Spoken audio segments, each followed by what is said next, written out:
Okay, good. All right, so I have started the recording. Again, my name is Susan Martin. I am from Progress Book, which is now part of the Frontline family of education. And Annie is here with us from LACA. Again, one more time, if you need to unmute your mic and ask questions, if you want to put your questions in the chat, that's fine. I'm a hand talker, so I'm gonna go ahead and turn off my video because it annoys me. But you will hopefully see my screen, and the slides that are available to you are at this link, REG SPS 2020. You can check those out anytime you want, share them with other people in your district if you so desire. They're just going to help guide us, make sure we know what's happening, and we are going to go live into the system and do a number of things. So I do know right now we have a small group of people. Most of you, not to make anyone feel upset, but most of you are from Licking Heights. I got that one down. A few of you are from people who signed up are from the Career Tech Center. So I really want to focus on that aspect too of how this might work with your career tech and talking to homeschool. So we'll get to that towards the end. If you're looking for resources, and let's say you really don't want to sit through 2 hours with me, there is a link in the slides for right now where you can find resources. And next school year, those resources will be with all the other resources in webhelp.progressbook.com. But if you're looking for short training videos right now, or if you're looking for instructional sheets, you will find them here. That link is actually in the system as always with the question mark. It takes you to webhelp.progressbook.com. There is a training tab, and towards the bottom, because it really looks like this, we have all the administrator videos, the instructional sheets, and then down below, we're focusing today on case managers, which is your typical role for an intervention specialist. And we will see case manager, service provider, and general ed teachers. There are tons of videos and instructional sheets down here. So that link can be found here, and all the information is there for you if you need it. I'm going to go over quite a bit of the information that's there, but not all of it. So you still may want to refer to that web help link. Today we are going to talk about security role, and I only want to talk about that from the standpoint of what can you do as a case manager. We'll definitely navigate. We're going to find students because that's an important part of this. I'm going to use the IEP since most of you are intervention specialists. I'm going to go through an IEP.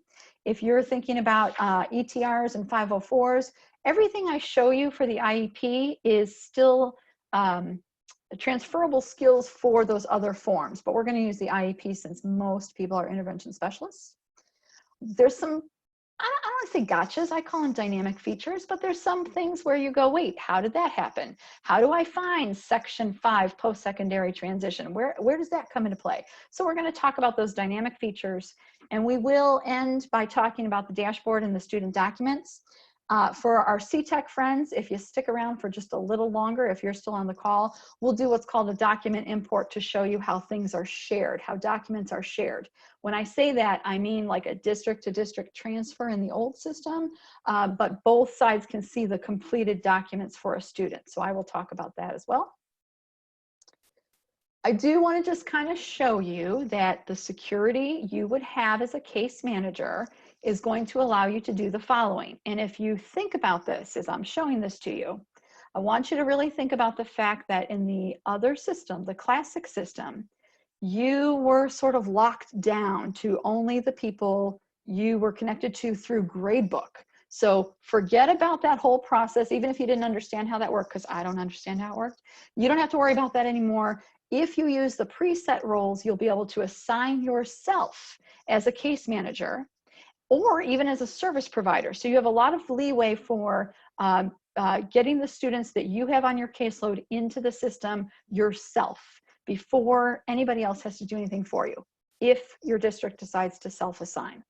You're going to see your students' documents on 2 different screens, actually 3, but the dashboard and the student document screen will both show all of your students' documents, and you can filter and sort the way you want to.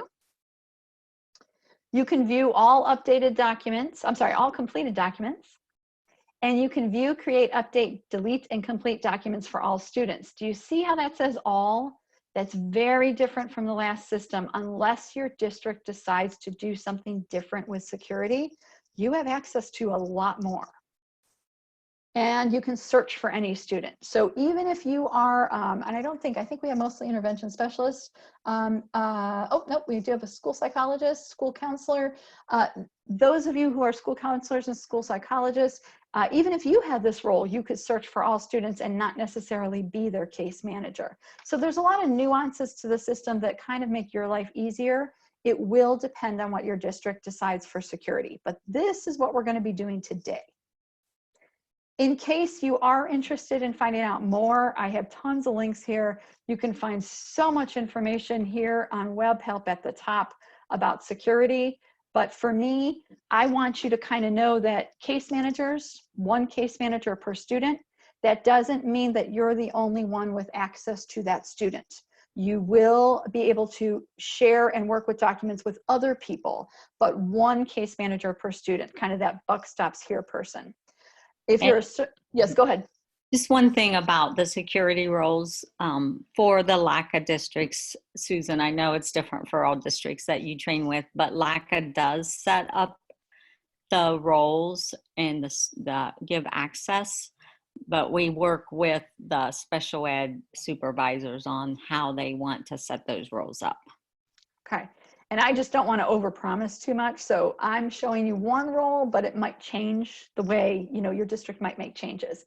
Okay, so just a quick look at this. There is all kinds of information if you wanted to dig into a little deeper, but really it's about what does your district want to do with the different roles, security roles that we have in the system. All right, so let's take the tour. Now, I guess I kind of want to know, and you can unmute yourself if you want.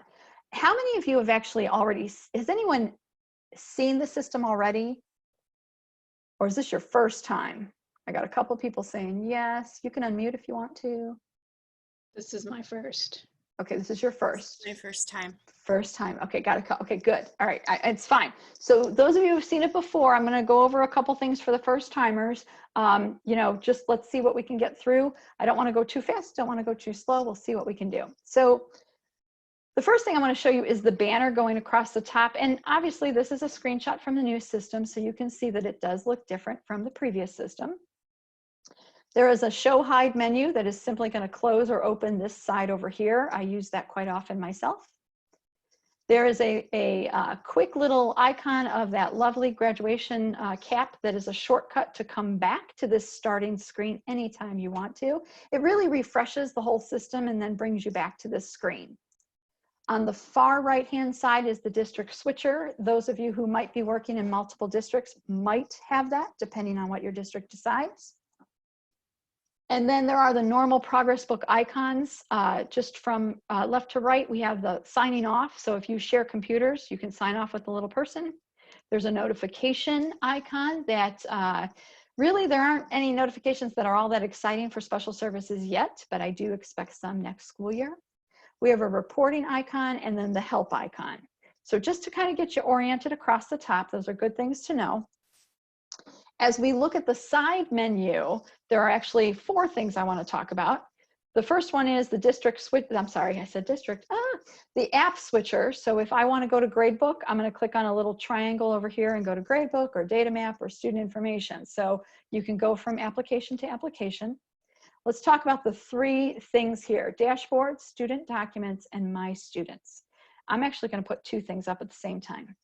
There's a little bit of a difference between the dashboard and student documents. And the main difference would be that you have widgets or things up at the top that are going to help you organize or get to things a little quicker if you want to use them. The student documents section or screen is going to have a recycle bin. So there's a soft delete. If you delete an entire document, if you're able to do that, and I'll show that to you today, it'll go to the recycle bin where you could restore it if you want to. We'll show that in action. Both the dashboard and the student document have these 2 icons, a filter and a view preference of what you see. These 2 items will allow you to save your view so that each time you come in, it's the same. That doesn't mean you can't manipulate what's here. It just reverts to whatever you've saved, which is a nice little handy dandy thing. The third item is actually where we're going to start today, which is the My Student screen. And this is where you're going to see your student, your caseload, all the students on your caseload. You'll see who is a service provider for those students. If you're a service provider, and I see that we did have at least one, if not more, if you're a service provider, you will also see a list of your students on that screen. So it's kind of a nice place to go to see all your students with all of their documents in one location. Let's keep going. There are two places to search for students on the main screen. I'm going to tell you that I tend to ignore this one over here, and I'll show you why. But this search students up here is fantastic. It's always going to be there, and it even shows you a picture of the student. So this search student is the one we're going to focus on. You will never lose this one. Okay, so let's go ahead into the program and just talk a little bit about some things. First of all, I've had people say to me, I opened up the system, I logged in for the first time, and I see nothing. What is wrong? That's exactly what you're seeing here. The first time you log into the system, whether it is before the end of this school year, during the summer, or the very beginning of next school year, you will have nothing if your district has you self-assign your students. In order to self-assign my students, I have to go to the My Students screen. We'll do that. But before we go there, let's just do a couple things here. Here's my application switcher, so you can see I can go back and forth. I can certainly open and close this, not that big of a deal. Let's talk about the two search areas. I can certainly search here. It's not a big deal. I absolutely can. And I want to point out to you that when we search in this system, it's 2 letters. 2 letters for the first or last name, and you'll get a list of students that will come up. Okay, and anywhere in the system that I click on a student's name, it takes me to the student's profile. I'm going to come back to that in just a second. You'll notice that as I start to search for more students and go to their student profile, I get a recent search list here. That's all well and good, and some of you might have that, but for most of us, we're going to see a list of our students on our caseload here. So I'm going to do that in just a second. Let's go back up to this one. Same thing, 2 letters, it'll bring up the student. If I had pictures, it would show me a picture of the student, their grade, their status, their ID number. If I click on it, it's still going to take me back to that profile. But another nice option in either place is to search by number. So if you have the student number, you can start search by student number, either way. All right, let's go to Simone Palmer again. We're going to go to her student profile, and I'm going to remind you or let you know that this is now the new student profile in Special Services. The first 2 tabs, and tabs are over here on the right. Personal, I can change it to Contacts, I can change it to Special Education. All of these are part of the student profile. Both the personal and the contacts are simply pulling from student information. So this is a place for you to look at information. It is not a place for you to change information. It's just there for your reference. The Special Education tab, though, has a little more to it for you. Obviously, you can see a lot of the information is pulling automatically from student information. There's no overnight going on. It just, once it's changed in student information, it is changed here. I have the option for my new document, which we can create a new document right here. In fact, I want you to think about it from those of you, actually this would work for any role that has the ability to search for students. But if I am a school counselor who needs to look a lot of different students up for 504s or whatever it may be, or I am a school psychologist and I need to look up a lot of students, what I would do is really just search for that student, come to their Special Education tab, and make a document. That's one way to create a new document for a student. Also on the student profile is the most recent IEP summary. When I click that link, if the last completed IEP will be provided as a summary, obviously something we'd like to give our general ed teachers. I'm going to scroll down so you can see the general format. Goals and objectives would be there, specially designed services would be there, as well as statewide and district testing. So those are the areas you would see. You can print here. I'm going to talk a lot more about printing later. This is controlled by your browser printer settings, so we'll take a look at that. And if I just don't want to look at this anymore, I'm going to just close it out. A red X is either going to mean to close or to delete. If you're simply closing, it's not a big deal. Anywhere where you might be deleting something, it's going to pop up with a message and say, are you really sure you want to delete? So hopefully no accidents with that. Down below would be all my open documents. And although I don't want to spend too much time on in-review documents, I will say that this status relates to this collaboration portal. And all of that is a brand new feature that has to do with sending documents to parents via parents or guardians, actually anyone, to sign. So when you see collaboration portal, I really want you to think about signatures through email. Okay, so collaboration portal and in-review documents, just throwing that at you because it's a brand new feature that actually came out today. Down below, I have my completed documents for this one student. So I can click on any of these links and either look at the PDF, because completed ones are just PDFs, or I can look at the actual place where I can continue to work on the open documents. And that is our student profile. Okay, so the next thing we want to do is just kind of make sure you see on the student profile, new document, IEP summary, and that's all in that special education tab. Okay, now that's the easy stuff. Any questions about any of that? Or do you want to see anything else as far as just quickly getting in and looking for students? Could you just model how to start a new ETR? Absolutely. Thank you. If I am looking for my student in context, so anywhere I see this blue button, which is in a couple different places, I'm gonna just use this one. It's gonna come up with the create new document dialog box, very similar to what we had before. Simone Palmer is my student in context because I went from her profile. If I click this, I'm gonna cancel here. If I click the blue button from another screen, whether it's this one or the dashboard, I can go ahead and search for a student just like I was doing before. So I'm going to stick with Simone here for a second. I choose my ETR. You did say ETR, right? Yes, you did. Okay, thank you. ETR. And then I have my option of initial, reevaluation, and transfer. I'll stick with initial, but you can see those there. And anyone doing IEPs, similar options here. The school year, the grade. I'm going to put in my due date. The due date is up to you as the user, and we'll talk about another date later, the meeting date, but right now the due date. And then if I had to, I could copy from a previous, like she does have an ATR in here. I'll go ahead and do that. Copy from existing is a possibility. And once I click create, I do have everything I need from her previous ETR, and I can go ahead and finish this out or change it up. Or, and I know I'm jumping ahead, I can definitely get in there and if I didn't want to copy from existing, I could go ahead and just fill this in as I would, okay? So I'm going to come back to some of that, but go ahead, Alicia. Well, I was just wondering, when copying from existing, would that have like her previous cognitive and achievement scores in there? If they were in there, so look at the different sections. Is there something here that would be on, or? Number one. Number one, okay. So let's scroll down.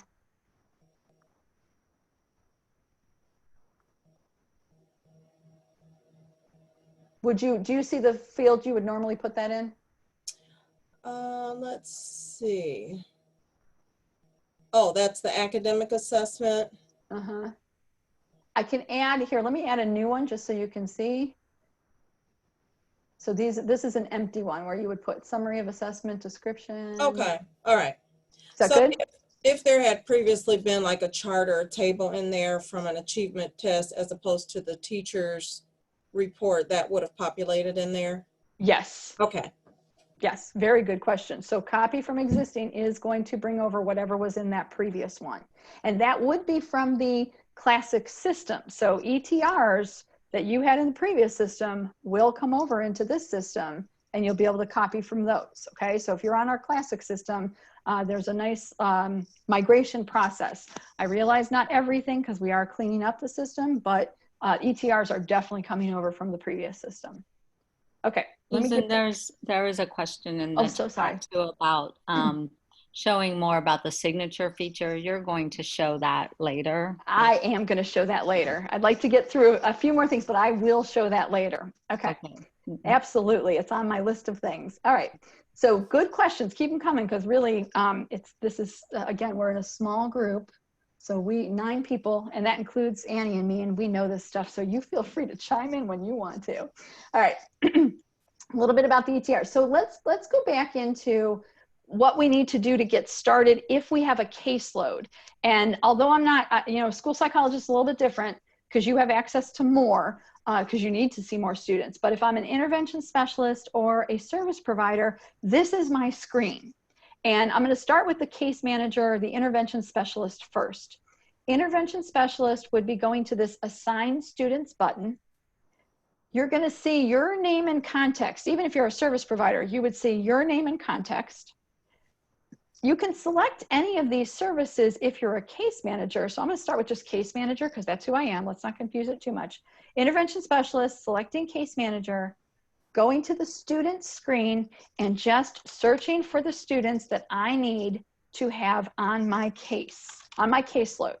So however you get that caseload, maybe you have a document that is sent to you, maybe you know from year to year who your students are going to be. You simply have to go in here and search for those students. Now I'm going to try to pick a few. I'm not overly picky, but I want to make sure we have some that have some documents. Now remember, everything was blank for us before because we had no students assigned to us. If as soon as I hit assign, you're going to see some things happen behind the scenes here, behind this screen. Are you ready? Assign. Okay, suddenly I have a whole bunch more here because this is my caseload. I'm going to go back to the dashboard, our starting point, because now I'm going to see the documents for my students on my dashboard. I'm going to see the documents for my students on the student documents screen. So it's not really hard to just add students.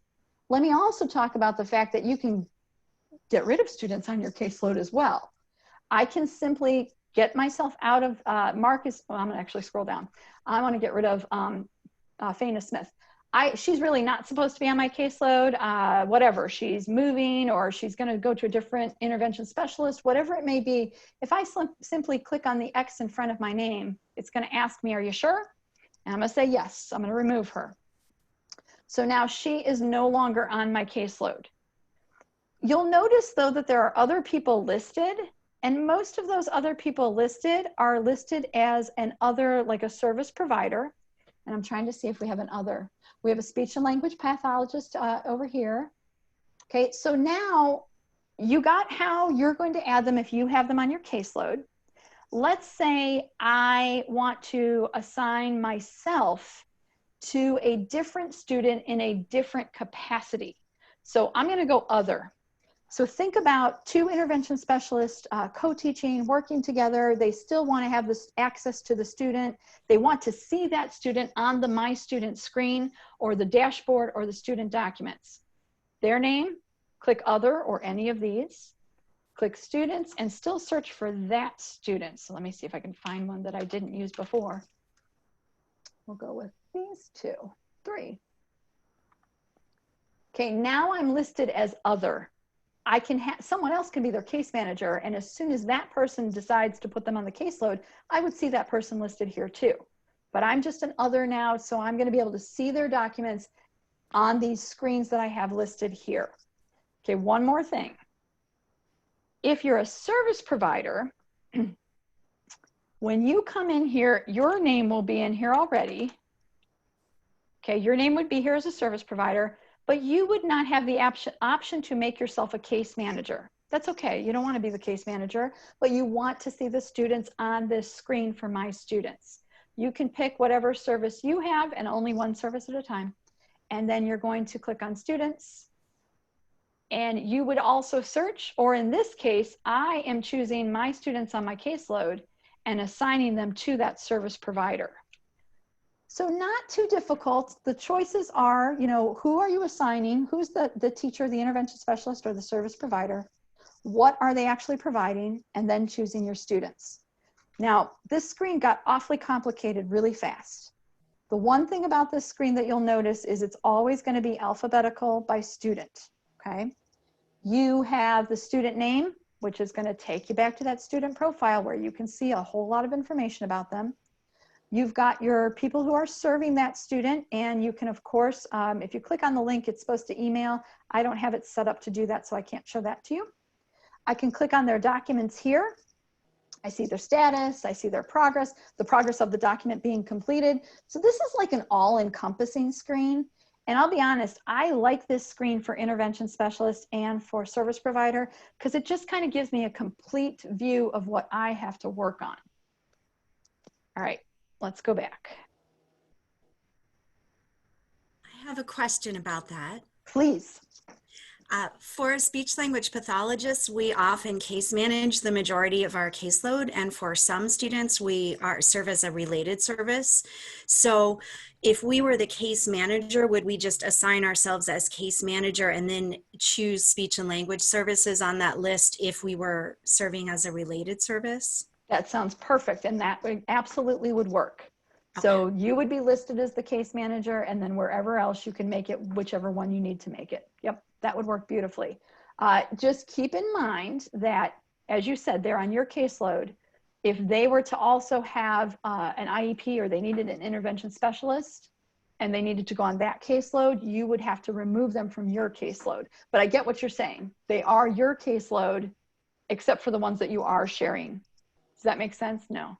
You're good? So if I were, because this does happen often, working with a student only for speech and language services, and then they have additional evaluation, and that becomes then the intervention specialist becomes the case manager, I wouldn't want to remove them. Would I just need to change the title for the speech and language services and give that case management to the intervention? Let's use this one as an example, right? No, yeah, let's use this one as an example. Jana Brewer. So let's pretend that this is you as the speech pathologist, and she is on your caseload, but now she has to go on someone else's. We're going to remove ourselves here. We're going to say remove. So she's not on my caseload, but I still need to see her here as my student. So what I would do is put myself in context, select speech and audiology, come back here, type in Brewer, there she is. Okay, so now, where is she? Where is she? There she is. So now I am not listed as her case manager. Okay. Okay, but I still have access to her, and I still have the ability to bring her into this screen. Good question. Okay, thank you. And speech pathology, you know, it depends on how your school wants to run it, but I hear what you're saying. I definitely hear it. Okay. And any other questions about caseloads, creating caseloads, changing caseloads? So if a related services person would open the document before the psychologist would be able to realize that it was opened, would they just assign themselves as the related services provider and then wait for the psychologist to assign herself as the case manager? I would almost say I'm running into the situation where psychologists probably aren't going to be case managers, but you will have the access to the student either here, or you might have it just by being able to search any student. So what I'm going to say is with that ETR, anyone who has access to that student can open it and start working on it. Right. Yeah, so they would know. They could definitely assign themselves before you get to it. Yes. Uh-huh. Yeah. And that also depends on your district, how they want to set that role up. I think that's what Susan's saying. Okay. They will decide how they want the psychologist and this, you know, the related services to be. So if for the psychologist, it may be a whole different role. Not the one, yeah, not the one we're looking at today. Right. But it's still, the ideas are still the same. So it's Yes, okay, you know, yes. to learn a little more. Okay, so let's dive into the creating, updating, and completing, which I kind of already showed a little bit, but there's a lot more to it. And I want to start by just talking about, again, that creating a document and just reminding you that there are actually now 2 fields that you're filling out to choose the document. And we're going to look at that a little more closely. And that copy from is a great feature to pull in what you have done on a previous document. Our system keeps the documents for 3 years completed. And those documents, it's basically ETR to ETR, but you're allowed to copy from existing depending on the rules for ODE. So that's another part of this that I'm going to leave to you, not to me, because that's not my role. Okay, so we're going to keep on looking at this. Let's go in here. And again, I want to show you that the 3 places you can get a student, create a new document for a student would be the first one I showed you was on the student profile. But if you don't want to go that route, you will see create new document on the dashboard. You'll see a link right here for create new document, and you'll see a new document link on student documents. Now, again, I feel like our developers put a lot of different options in. It's totally going to be up to you which one you choose. So I'm going to click here. And the only difference is that I don't have the student's name and context like we had before. I have to search for a student. And I am actually going to, bear with me a second because I want to pick a student that doesn't have a document yet. Let's go with Malcolm Baldwin. Okay, so once I have that student in context of the new document, I have individual's education plan is the first one that comes up, the IEP. When I click on that, I have my choices. Now, this is a much shorter list than the old system, only because it's divided out. So the first thing, we already showed you the ETR. If I show you the progress report, which we're going to talk more about, the progress report, now my type shows me that 6B, 6A is the one we'll focus on today. Transition and goals, objectives, and the WEP PR. So this type box changes depending on what you choose in the document. So instead of saying, oh, now I'm going to choose, do I want my review IEP, my transfer, my amend, etc. So I can choose that here. I'm going to go with IEP. It doesn't, initial IEP is fine. I can do what I did in the old system, which is change the name if I want to. If I need to do something with the school year, for those of you who work in next school year, etc., you have that option, but it defaults. We're going to go with the due date like we did before. I'm going to pick today, but I'm going to emphasize again that this is about you choosing the due date. So whatever your school district or you decide, you could use the calendar picker to choose a due date 30 days out if that's what you need to, 2 weeks out, whatever it may be, that's your choice. And then selecting a copy document, we're not going to do that for this child. This child has nothing in the system right now. Marking it as a priority, so I can put a little exclamation mark like we had in the old system, the classic system, and I'm going to create it. Okay, now, Annie, should I do everything I did in the morning session? Yes, because people haven't seen this system, so keep going. Okay. I'm going to show you what we need to do next. So the next thing is about navigation. Sorry. Also, you might want to mention the save. Oh, yes, thank you. See, this is why we shouldn't do 2 sessions in one day, because I forget things. Just kidding. You'll notice that, let's just do this for a second. Okay, bear with me. All right, you may have seen some of the green save things or document created coming up. I know I tend to ignore those, but they're kind of nice because they kind of tell you that something big happened and the system did what it was supposed to do. But more importantly is right here next to your search students is where you're going to see saving. It might say saving ... It might say all changes saved like it says here. This is that auto saving, which is huge from the old system. So no more save or save and close and making sure you press those buttons. It is doing it for you. You may want to kind of keep your eye on that as I'm working. I'm going to be honest, I don't even look at it anymore. But keep in mind, this is still about your internet connection. So if you have a poor internet connection, this is going to be rough. If you have a decent internet connection, you're going to be just fine. Okay. So we're going to keep on going here.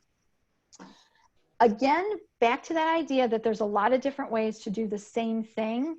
And I am just going to tell you, just so you can kind of see those different ways, there are 4 ways we can navigate from section to section. So I have my whole IEP, but I have different sections and subsections that I'm going to be working through.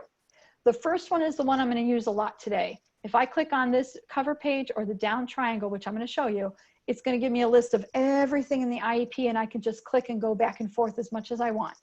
Same thing with this subsection. So there's multiple sections in the cover page, multiple sections in a couple other areas. I can click on this and see those subsections and just click away. I also have down here at the bottom, which is actually my favorite way to do it when I'm doing well, I don't do real IEPs, but when I'm actually going from beginning to end, I like the back and next button over here. Now let me move my mouse out of the way for a second. Come on. It doesn't actually say back and next. Overview will always be there, and it'll take you back to the very first overview of the whole document. But the back and next button will have the section or subsection name. So we're going to look at that in the system. It's in that lower left-hand corner. And last but not least, kind of like the classic system. There's this little, well, not really, there's this little gray arrow that I can hardly see on my screen. And it's called the quick document menu. It's kind of like the task navigation in the previous system. It's an option that you can use, and there's, you can use those as links to go back and forth. Okay, so let's go in and actually, well, before I do that, let's go one more. Okay, don't be afraid of this. This is the bad screen. I needed a checklist for myself. I needed a checklist that kind of said, okay, I got to remember to tell them this, this, this, and this. And I'm hoping by showing it to you now, you'll kind of, when we come back to it, you'll be like, oh yeah, okay, she showed us that. Maybe I don't really understand all of it because it's a lot to take in a 2-hour quick training, but you'll remember some of these things. So we have to look at some yes/no questions. Like, how are we going to find that alternate assessment criteria? We're going to find it. It's in the system. How are we going to find things like the visually blind or impaired, blind or visually impaired? It's in there. We got to figure it out. So we're going to use yes/no questions. We're going to talk about the applicable, not applicable sections. We are going to talk about each of these areas just because they have some of those options in them.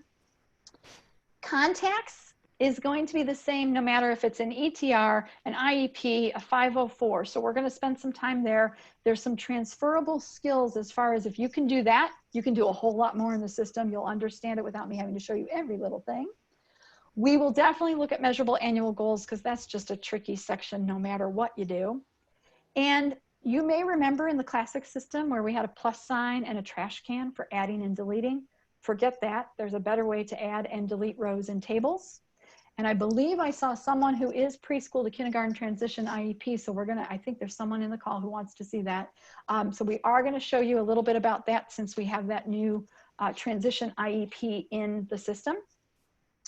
We'll try to get to ETRs and 504s, although we kind of showed ETR just a bit already. So these are the things I want to show you in the system.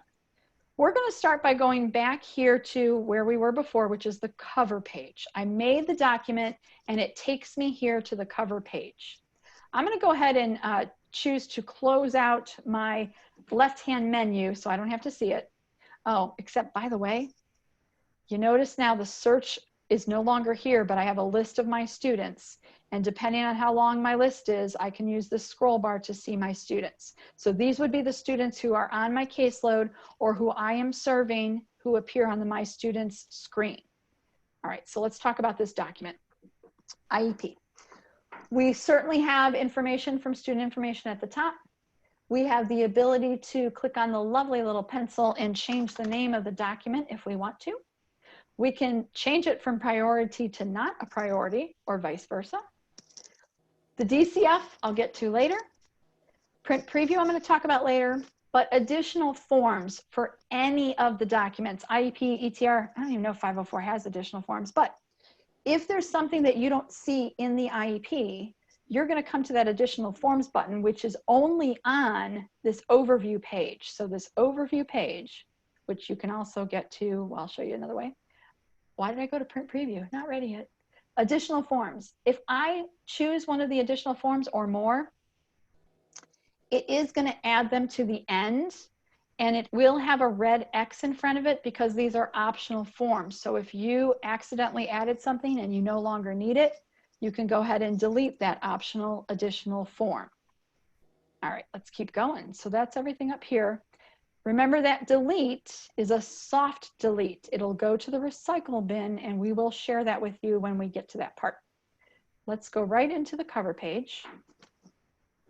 I am not going to fill out everything because you know your jobs way better than I do. I just want to point out some of the things that are a little different. So one thing you're going to notice is our buttons down here will change as we go through. The 3 questions that I want to talk about are the preschool and the 14-year ones. So we're going to do the yes for preschool.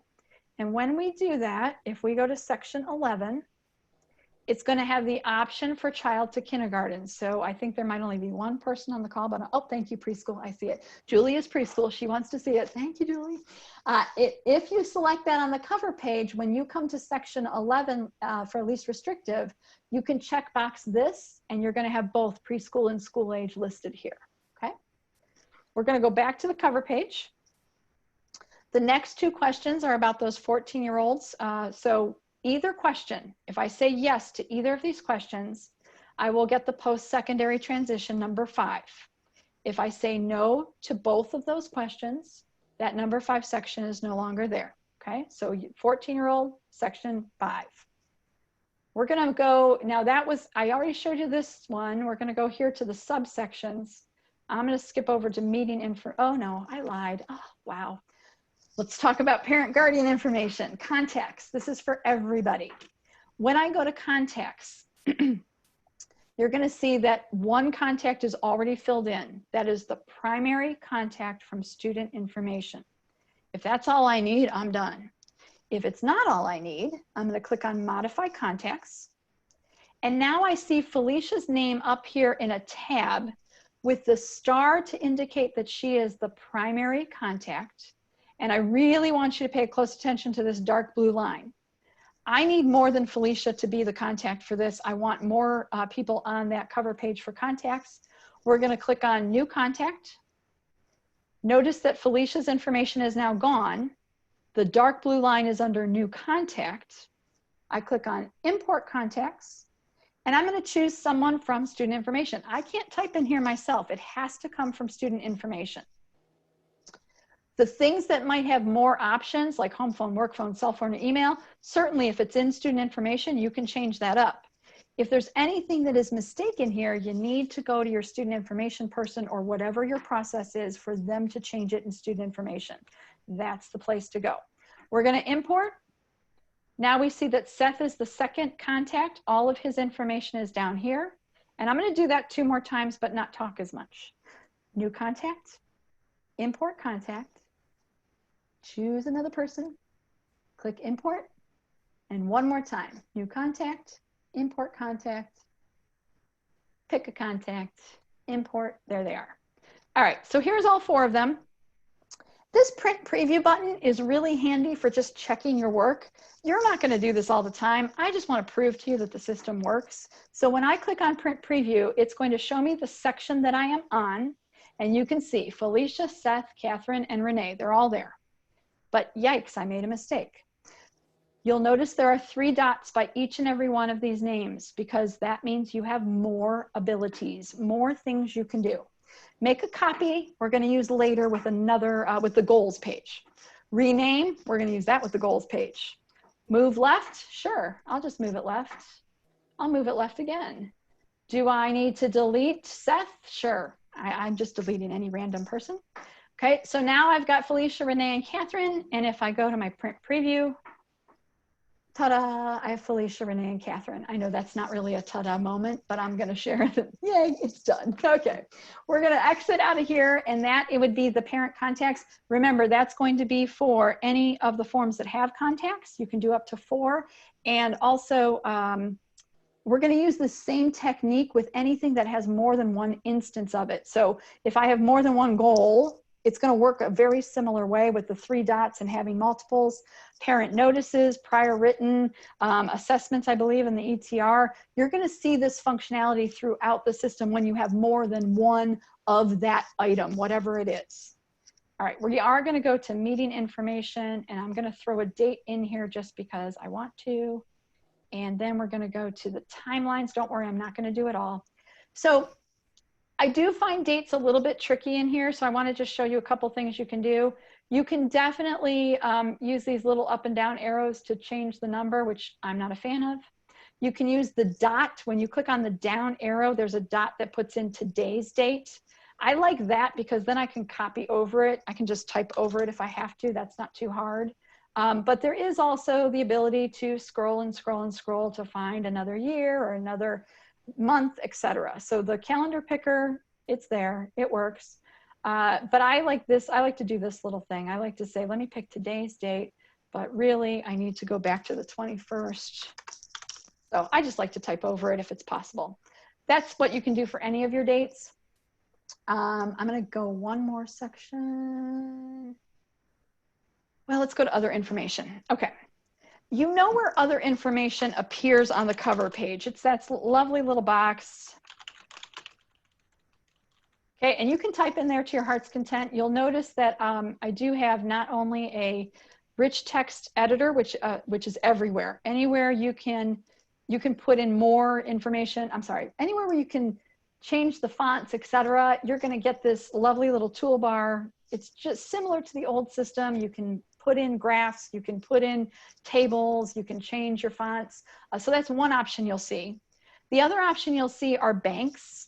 And that's what these two things relate to, are banks. I'm going to show that to you on another part, but I just wanted to point it out here and say that if you use banks in Classic, they will be migrating over, both personal and district banks. And it is up to your district if this is turned on or off. The use of banks is up to the district. Okay, so we put that information there. Let me type in some information on the additional part here. And I'm just going to highlight that for a second because I want to show it to you in other places. If I go to my print preview, which I'm going to, let's do it this way. You'll see obviously what I put in before. You're going to see that I put other on the cover page. And this was a little different in the previous system, but if I use anything with additional information, it's going to put it on the next page after the section it's for. So additional information appears here. If I scroll down, I'm going to see my first section, future planning. Okay, so that field, and I'm going to exit, that field is for the entire cover page. If I go back to child's information, it's right down here. So just keep that in mind. Other and additional, a little bit different, but gives you more room to put whatever you need to put in. Okay, we are going to be finished with that. So I'm just going to mark this one completed so I can demo some things later. We can go to the next section, future planning, only because I do want to talk about banks here. So future planning is a good place for banks. And again, if I click here, I can see that there's this gray dot that tells me my district has put a bank in here for me to use. How do I get that bank into my future planning? I'm going to click on copy from. It takes me to the banks area where you're going to see both personal and district. I'm going to click on the district choice. Here's what it looks like. They want me to fill in a table. They want me to do all kinds of things here. They're trying to make sure things are the way they prefer them to be, whatever the reason is for using a district bank. There are two options to insert or copy. Obviously, if I insert, it's just going to go right where my cursor was. Copy is exactly what it sounds like. If I copy this, it just goes to a clipboard and I can paste it anywhere I want to. A little different, but it's an option that you might want to use. Now that I've done this one, I'm going to go ahead and close it. I got out of the banks area. Now I'm back to my student and I can fill in whatever I need to. Or let's go here for a second. Let's say that I really want to make a personal bank. I find myself typing the same things over and over, of course, tweaking it to meet the student. But I tend to use the same kind of verbiage, the same kind of language, and I just want to kind of have that as a bank for myself. If I go ahead and type it in the student's actual document, I can highlight it, click on create, and it takes me to that same kind of place, but it says my banks, and I can type in the name I want for my bank so that I know what it is, and I can click on create. Now it's already here, but if I were to, let me close this out. Well, let me do it again. Let's just pretend my cursor is here. I see that that's my personal bank. I click on insert and it's going to go right there, okay? So hopefully some time saving uses with banks depending on, how much you tend to type the same things over and over again. And then of course I can still come in here and start to change it up and tweak it the way I need to. Let's mark that as complete. You're going to say to me, you told me you weren't going to fill out this whole thing. Only stopping for a second in section 2 to remind you that the blind and visually impaired, if I say yes, it is going to add number 16, section 16 to the end of my IEP. If I say no, I will not have that section 16. So just wanted to show that. And we're going to skip to the measurable annual goals. Okay. So immediately you see that dark blue line under the first goal that I have here. It should remind you of the contacts, and here's what I'm going to suggest you do. I'm going to suggest you go ahead and put that number in, and you go ahead and put that area in, and you'll notice that it just says goal here. You have two options for renaming it or not. Renaming it is up to you. I like to rename just because it keeps me organized, but this is totally up to you. I can go ahead and double click in there and I can say, yep, this is going to be reading. Yeah, or I have an option with my 3 dots to rename. Okay, let's make another goal while we're here. We're going to click on new goal. Dark blue line is here. So I'm going to start typing my new goal. Okay, and I am going to rename that one with the 3 dots. Okay, let's just leave it there. I'm on this goal, but I really want to fill in the reading goal. So I'm going to go ahead and go here. And while we're doing that, I need to do one more thing, because someone is going to say to me, what about people working at the same time on the same exact IEP or goals? Is that who I was with? Oh, Malcolm Baldwin. See, I can't remember which kid I'm working on. I don't know how you do all this. Baldwin. Okay. So I don't want to confuse too much, but I am actually now logged in another browser with another ID. And what I wanted to show you is if that person is working on the document at the same time as I am, you're going to see their little indication that they're in there. Okay, there it is. So I am logged in as Robert H. Intervention, but I see that Paul Masters is also working on this document with me. So this goes back to that idea of I have multiple people who might be working on a document, and I don't want to be overstepping. It's so much easier than the previous system. And let me just try to get this to work one more place. When they are in so right now, no matter what section I go to, I'm going to see their little initials. Okay, that's going to be there as long as they are in this document. What it doesn't tell me is exactly where they are in the document, but if they are working in the document, you will actually see that the whole thing turns gray and there is a lock with it. So let's see if I can make this work, because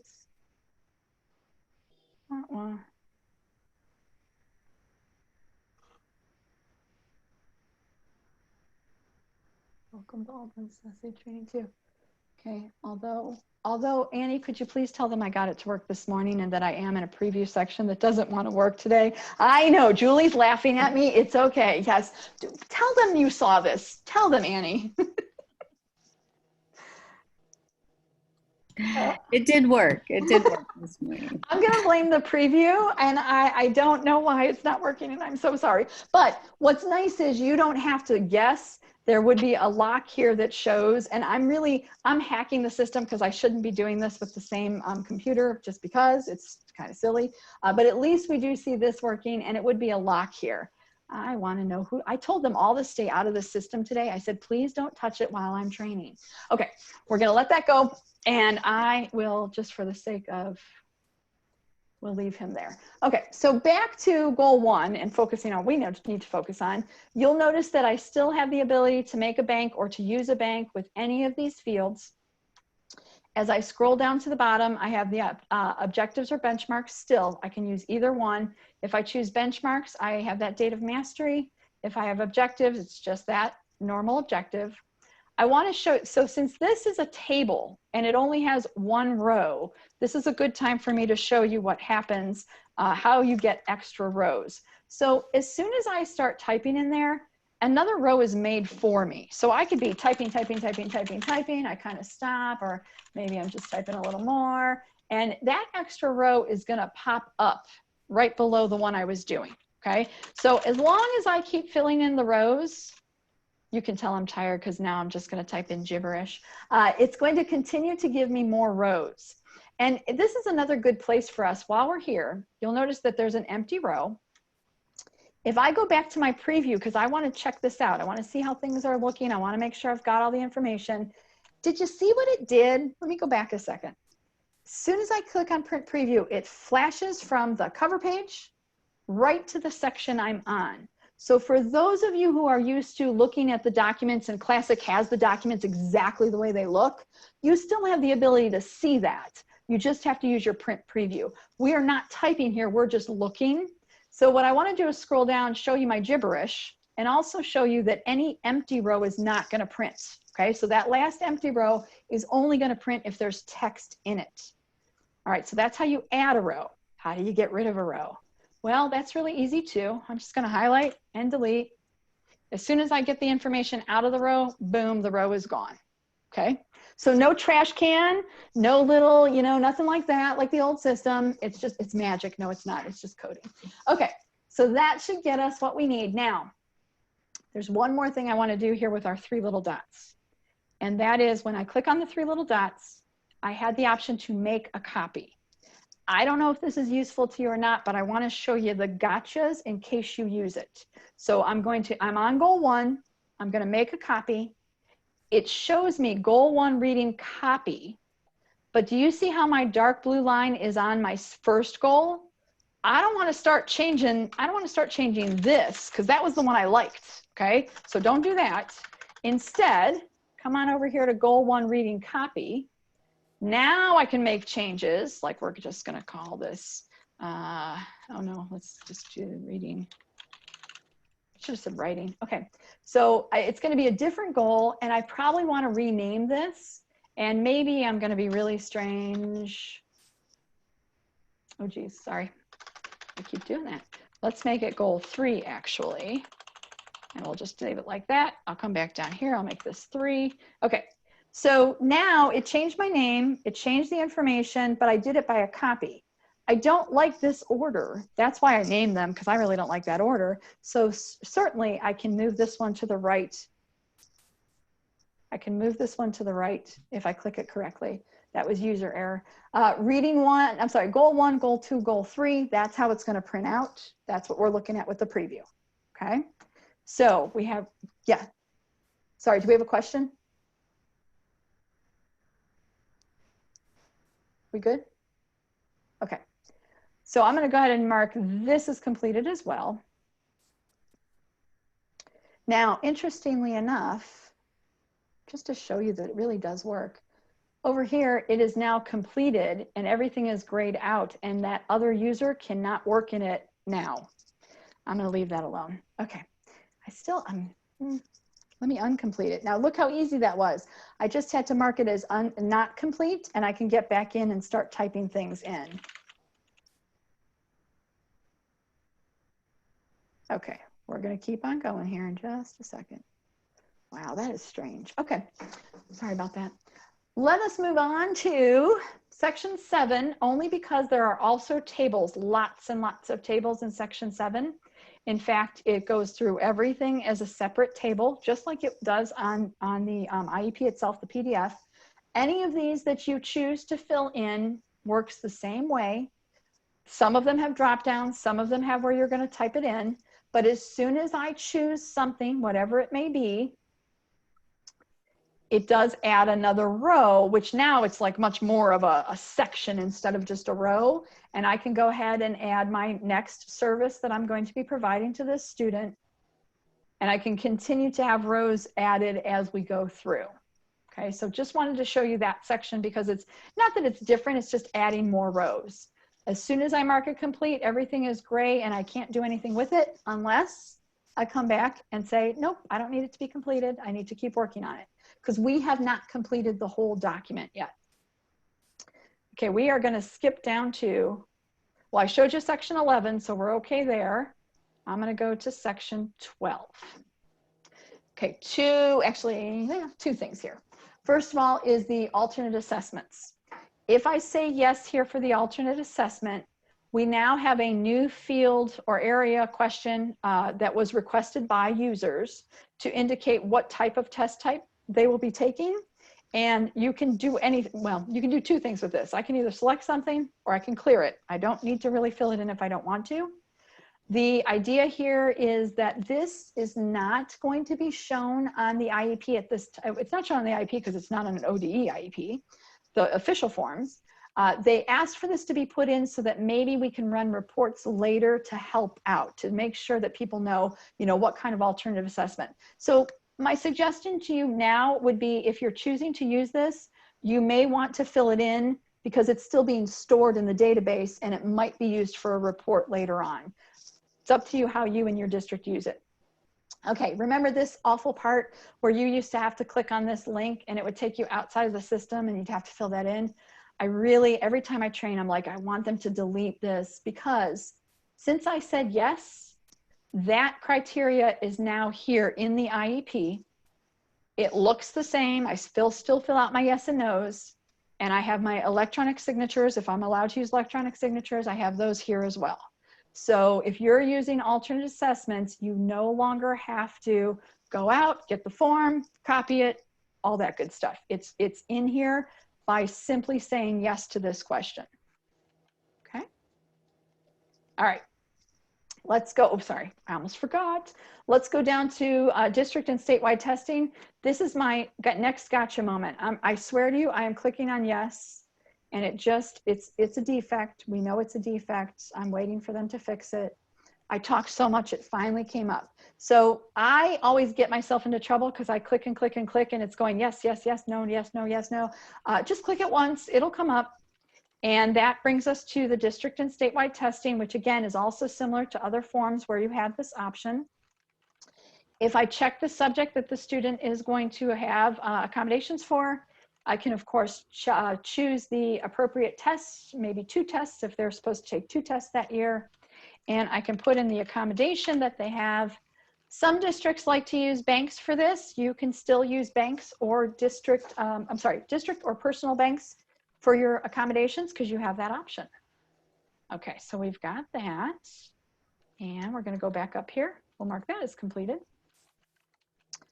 We're going to go down here now because I do see my back and my next button like I told you before. So we will go to the next section by just clicking here, because if I were at the very bottom, it's really simple to go to exemptions by clicking on that next button instead of me scrolling back up.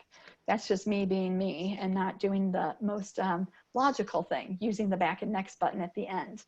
We have 3 sections in the exemption part, and each one is going to be dependent on if you choose applicable or not. And I'm going to go back to the graduation tests. So this is another thing. It looks so much the same as the previous section with the 3rd grade reading guarantee. Get into the habit of looking up here to make sure you're filling in the right section. You'll know as soon as you click on applicable.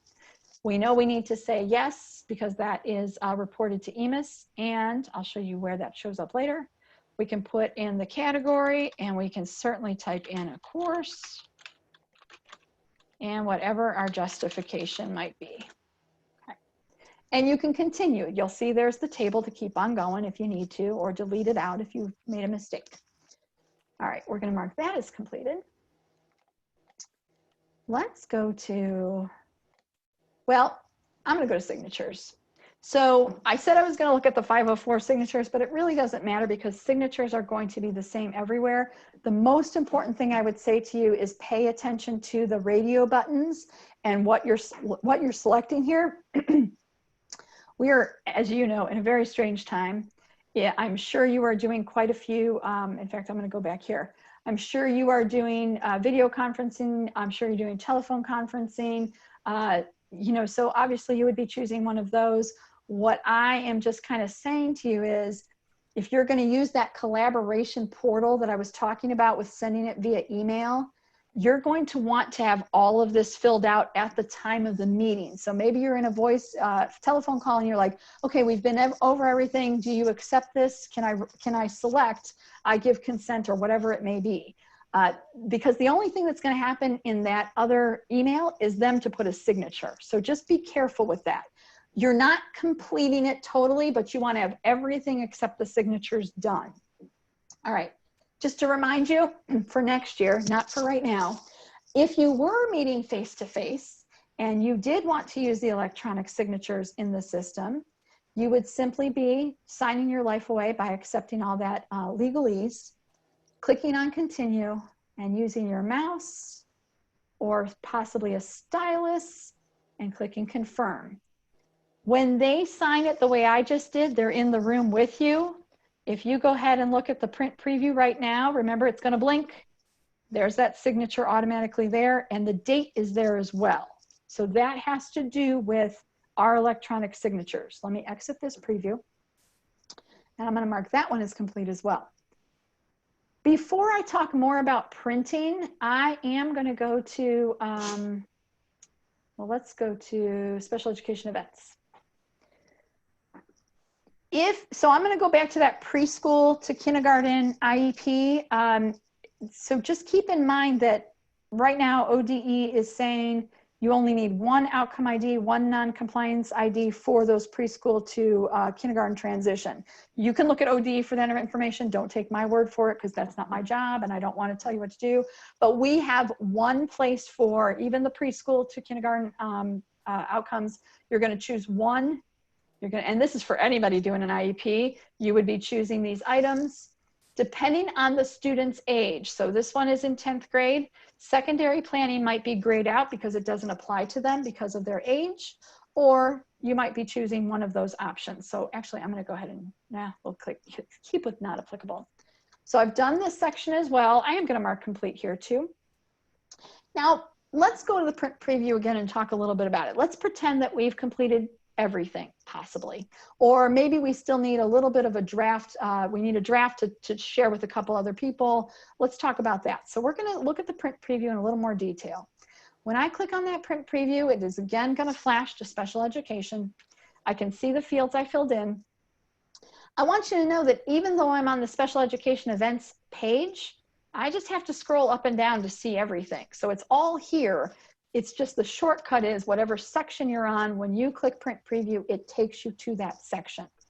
Now you're going to see that the option we have is draft watermark, so we can put that in there. That's like the old system, that's pretty easy. What is different here is you are using your printer controls to do the next steps. So I'm gonna show it to you. We actually don't, how do I say this? I'm showing it to you because I want you to be able to do this easily, but everybody's browsers might be a little bit different. Your printers might be different. So I'm just going to show you a couple of quick little, hopefully helpful tips. My printer is listed here. I, of course, can click print and it'll print it out with that draft watermark. If I only wanted to print certain pages, usually you can find a place that says, you know, well, what pages do you want to print? I only want to print pages 1 and 2. So it's going to change it to just page 1 and 2. So that's a way to get individual pages to print. And then one more thing that I think is helpful here, you want to send this as a PDF to someone right from here. Maybe it's someone in your district, maybe it is the parent. Whether it has the draft watermark or not, that's up to you. But you can save it as a PDF by actually going to your printer controls in your browser. So this happens to be Chrome, and I can go ahead and save that, and then I can do what I need to do with that. Okay, close that out. I'm going to cancel this or not because, oh, it's trying to save it now. Now I'm going to cancel it. Okay, I'm going to exit that preview, and hopefully we've talked about most of that. Let me go back to the overview, because I wanted you to see, now that I'm back on the overview, I can see that I am 40% done, and that is counting my completes. So now I can come here, let's pretend it's the next day.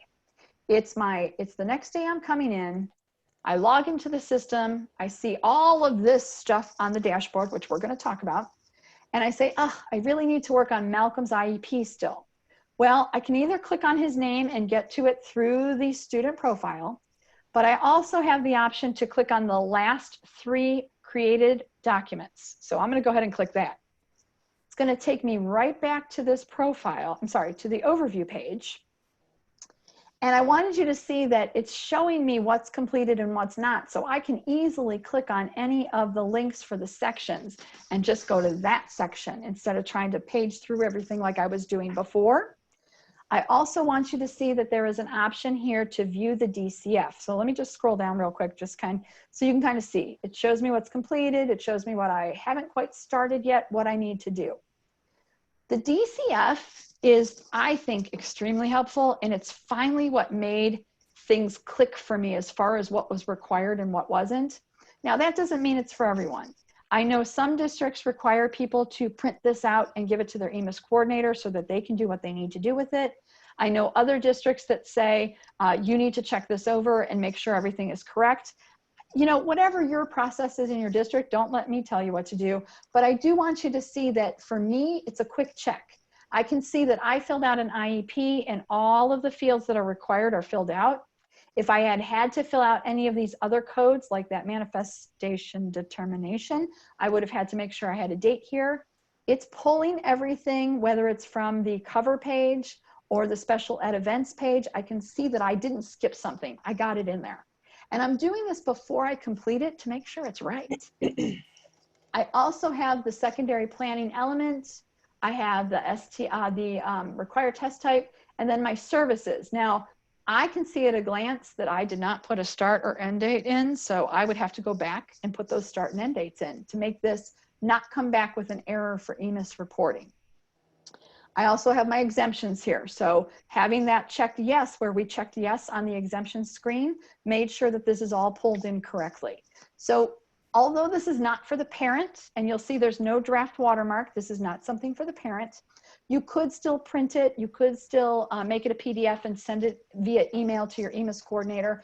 That is completely up to what your district wants you to do. Okay, let me go back to this and here. And we're gonna see, I'm gonna take a sip of tea with honey in it because my throat is hurting. And I'm gonna see if you have any questions or concerns about what I've showed you so far.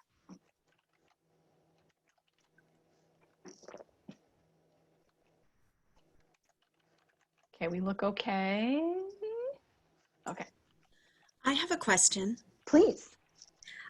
When you were showing us how we can have parents sign that electronically, how would we send it to them? I promise I'm going to do that because thank you for asking that. That was the, I'm going to say old way. What I was showing you was the way it's always been in the system as far as just the person's with you at that moment. I'm going to show you the new way, which honestly just came out yesterday. So I will show it to you, but let me get through a couple more things. Just yesterday.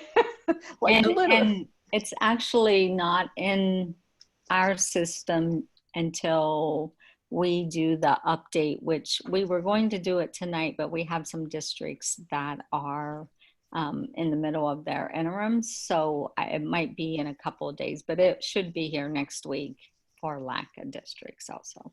Beautiful. I will definitely show it though, because it is in the system that I'm using right now. Okay. I have another question. Can I ask? Yes, go for it. So if two people are writing in on a page at the same time, you were talking about a lock feature. Is there a way that two people can edit it at the same time, or is it still just one person at a time that can use the same page in the document? Okay, it's not, so let me make sure we say this right. It's not the page, it's the field. So I could have two people in my measurable annual goals page screen. One person could be in the plop, one person could be in the measurable annual goals. Cannot have them both in the plop at the same exact time. And you were saying we would know if someone else was in there because their icon would show up? Their icon would be here, their little initials would be up here, and this would actually be, and I'm sorry it didn't work, this would be gray with a lock on it. And if you hovered over it, it would say locked by blah, blah, blah. So I wouldn't even be able to touch this until that person got out of it. And do we have to manually hit the lock icon like we do now? No. No. Okay. All automatic. I compare it a little bit to Google Doc and working in the same Google Doc. Not quite as smooth as that because we're going field by field, okay? So no, you don't have to do anything. And I wish I could have made it work, but I think it's just me trying to hack the system a little bit and it didn't quite do what it needed to. But it does show a gray box and a lock and you don't have to do anything. The only thing that would be a little awkward is if someone's in it, it holds onto that lock, but not like, I think it's 5 minutes of inactivity and then it kicks the person out. So if I started typing and I was locked in and I walk away from my computer, it's not going to keep that lock on forever. Okay. So it's not, the old system was very clunky.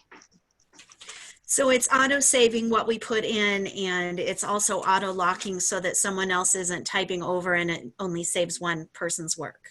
Correct. Okay. Correct. Okay. Good. Very good questions. Okay. Let's take a look at where I am. Can I ask one more? Please. No, this is all about you. We keep going. We may all have these kind of questions. In that feature where you showed us the data banks, and I know you said that's per the district choice if we would have access to a data bank or not. Is there a way that you can put in like a feature in bracket to put the student's name and say this name, and then the thing that you always say, is there a way for it to auto populate that? Yes. He, she, I believe his, hers, those, the same way we did it in the old system. And when I log in as a master, I'll try to make that work. But yes, with the name, etc. Yes, that all. So you can autofill the name and then the pronouns that go with it. So, hey, Annie, remind me what the symbols are, because I'll put it right here for a second. I thought it was bracket name bracket. Is it bracket first? Bracket. Is it bracket or is it I forget what it is, to be Oh, honest. Oh, it's is the hashtag. Sorry. Is it this one? Why did I forget it? That's such a good question, and I should have looked that up before I came in here. No, is it hashtag or is it bracket? I thought it was. Okay, hold on. I'm going to ask someone because they can look it up for me really quickly. Hold on. I was going to say I can go in also. Let me see. I should have this memorized, and I don't. I'll look it up for you if you want, Susan. And okay. And we can definitely make sure there's no note that reminds us what it is. Like the old system used to have the note at the bottom that said, here's what you're doing. And I don't think they've put that in yet.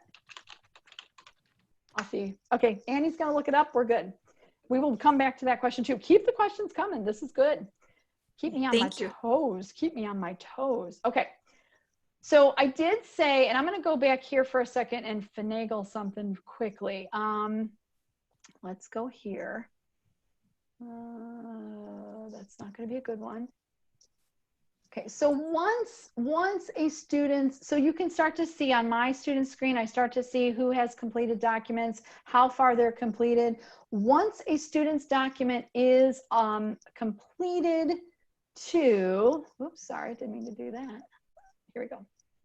Once a student is completed here at 100%, so everything's been marked completed in this column, you will actually get a complete button up here at the top. So I'm going to show that to you when I log in as an administrator too, because I picked students who don't have completed documents. Okay, so we would need to complete it, and that's where it's going to ask you if you'd like to go to the collaboration portal. So I will definitely demonstrate that. It's one thing I just wanted to make sure you knew.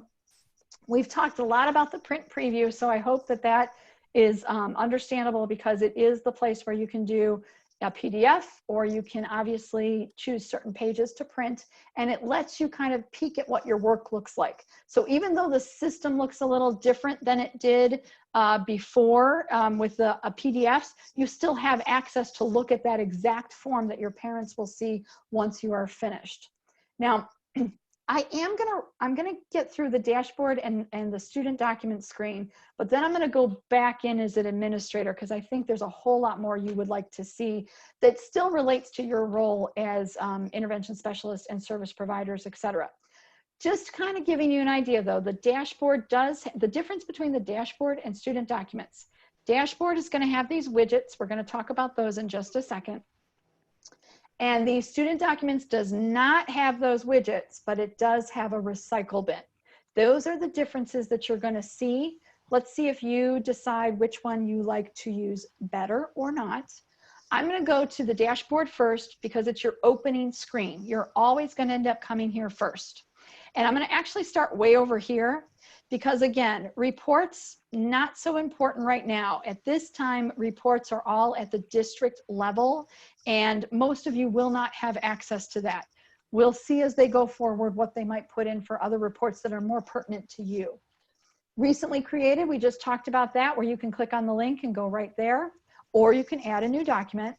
This will list the last three recently created documents. Most of you are not going to deal with this one with caseloads. This is really more for an administrator to group documents by the case manager. So although you can click on it, it's not going to do much for you because you're the case manager and you know when things are due and you don't really need to see it grouped together like this.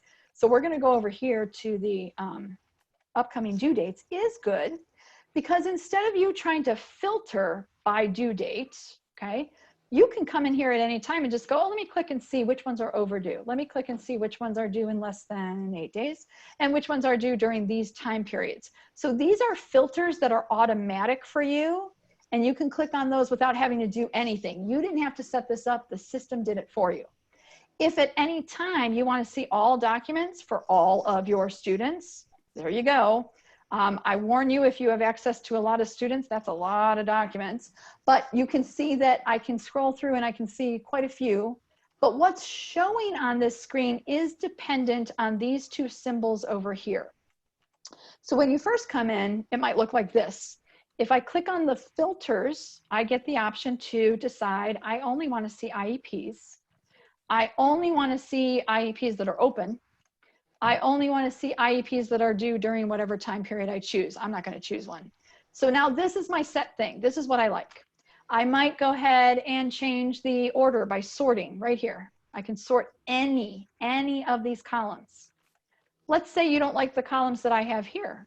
Here are your choices. If you click on the gear, you will have dashboard preferences and you'll see the ones that I've selected are blue, but maybe you want to see date of birth, you want to see case manager, and you want to see status. Those are all columns that you can choose. When I do this, it saves. So I don't need to worry about this anymore. I don't need to come in here and change it again. This is how it's going to look for me from now on. I can also save my current sorting and my current filters just by clicking these buttons.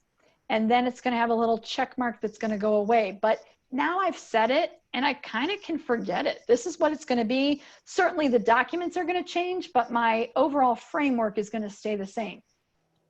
That doesn't mean that I can't come in here and go, you know what? I really just need to see all my documents that are completed. I really need to see my documents that are in review. And let me just remind you, in review is only about e-signatures. I'm not sure, oh wait, I'm being recorded. Oh well, I'm not sure I like that status. It just means that you're waiting for someone to sign it. So keep that in mind. In review is waiting for someone to sign it. Okay, let's go back and make it open. All right, so however you decide to set up your dashboard, that is up to you. When we first started using this, I was like, I didn't like the dashboard, but that's just my opinion. So again, what's your workflow going to be? This is the first screen that opens up, so you got to go here. But you could do what you need to in the student documents screen, which is almost like the task queue in the classic system. Same kind of options that we had on the dashboard. I can still have my filters. I can still set up my dashboard preferences. There is just one additional event date, and I have to show you a couple things here. I can sort, I can filter by the event date, which is kind of nice because remember we said that the due date is arbitrary, but the event date is the meeting date. So if you so choose to use that, you can. You may want to see the status. I'm going to put status in here too. Okay, because you just may want to see the status. Obviously, I have not put event dates in all of these forms yet. The other major difference here is that the checkbox on this one, wait, let me not, well, first of all, we can mark as priority, just like we could on the dashboard. I didn't show it, but that's what the checkboxes are for. I want to find one. Let's go down here. Sunny Bridges. Okay. So if I check off of one document that I want to delete and I click delete, it's going to say, do I really want to delete it? Don't ignore these, everybody. I know I was almost just not going to read it and just click on it. Really make sure it's what you want to delete. But even then, it went to the recycle bin. Here it is, Sunny Bridges, and I can see who deleted it, which is really nice because I will know who deleted this. And I would see if it was an administrator or whoever for my students. And then I can actually bring it back. I can restore this. So you'll see that he's not here, Sunny Bridges. Oh, he has a different form, but that was the what is this one? PWN. Okay, we'll bring it back and you're gonna say it's restored. You see it's restored successfully. And then if I scroll down and try to find him, he is right here, okay? I can do it as many times as I want to. Here's the small print.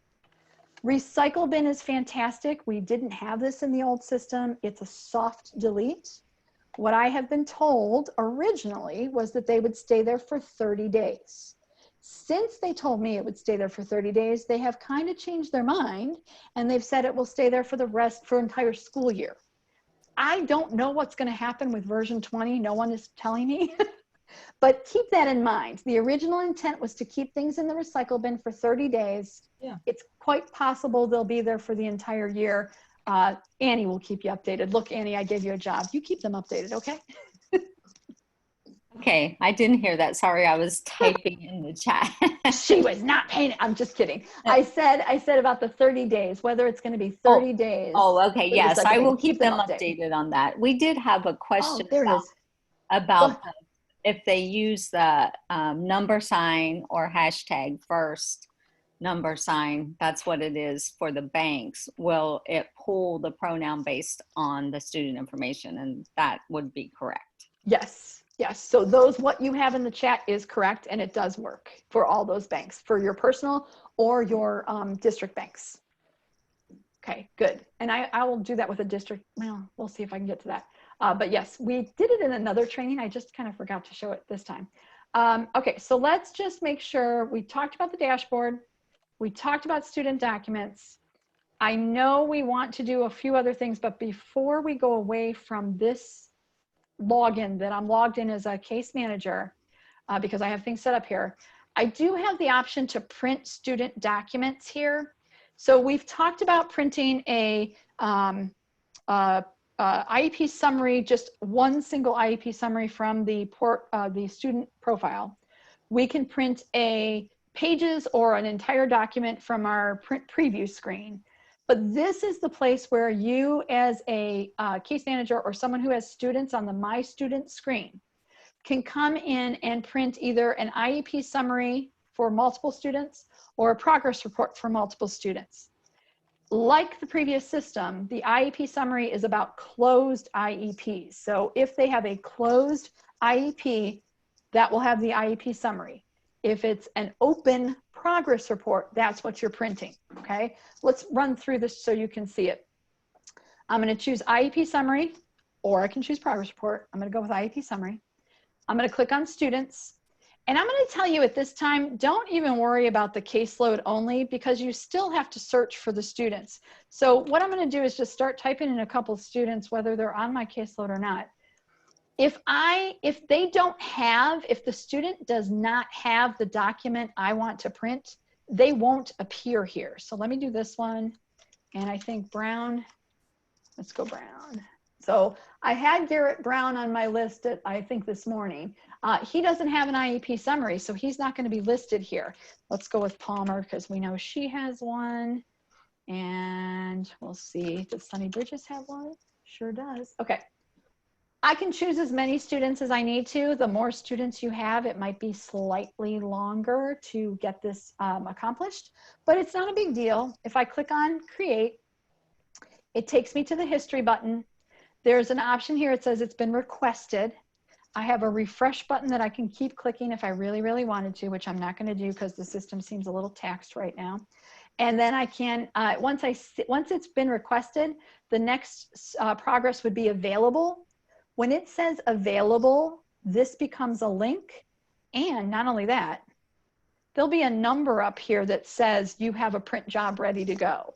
So printing multiple students' IEP summaries or progress reports is possible from the My Student screen. And I wish I would have set that up ahead of time too. I might have to, I'll log in and see if I can find another one. Okay, we were gonna do that part. Let me just quickly, don't worry about this. Okay. Let's go back. I'm going to get out of this. What time is it? We're at 2:33. I'm going to log out of here because this person doesn't have as many things as I want them to have. I am going to go in as a master or an administrator. So I'm going in as a school administrator, but I'm still going to be showing you things that pertain to what you can do. So we'll start with that collaboration portal. Okay, if this fails, Annie, we're gonna try it. We're gonna try it. Okay. What you will see, regardless of your role, is if you are able to edit, if you are able to edit a document, you're gonna see a link over here that says collaboration portal.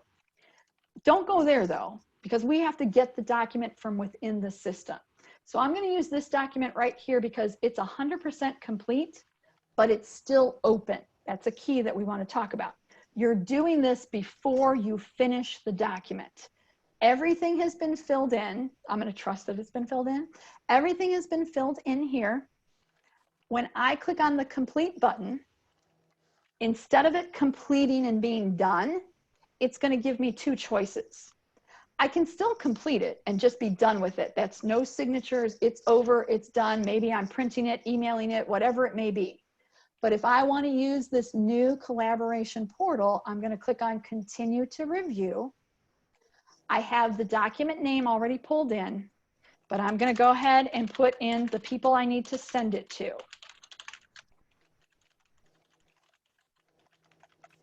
Okay. The key here, Annie's getting the preview for tomorrow. The key here is I need to click on add recipient, and then you can see it's been added. I can continue to add people. So mother, father, whoever else needs it, they're in two different places. You can continue to add recipients, and it's going to list them right down here for you, okay? I'm going to warn you because I think we need to create unique access code.